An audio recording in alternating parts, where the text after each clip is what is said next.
बिस्मिल्लाहिर्रहमानिर्रहीम अस्सलाम वालेकुम। लेक्चर में वेलकम। बच्चों इसमें अभी मैं एक्सप्लेन करूंगा solution of example 7.3 physics class 9th। Statement है a wooden cube of side 10 centimetre each has been dipped completely in water. Calculate upthrust of water acting on it.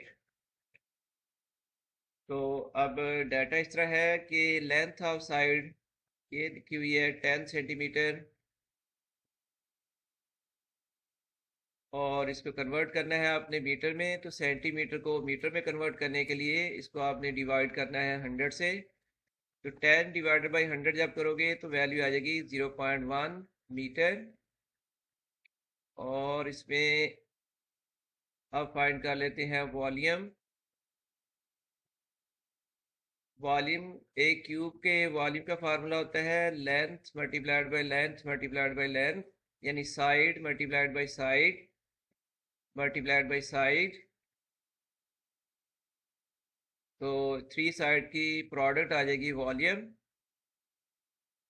0.1 metre multiplied by 0.1 metre multiplied by 0.1 metre.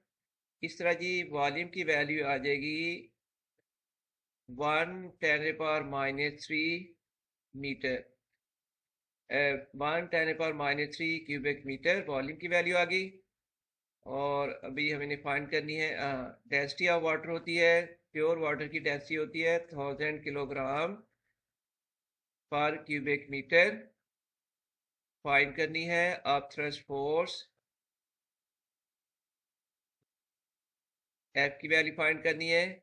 और अर्शमिदर principal में आपने relation पढ़ा था, upthrust force equals होती है rho g V, rho density, g gravitational acceleration और V इसमें है volume of the displaced liquid.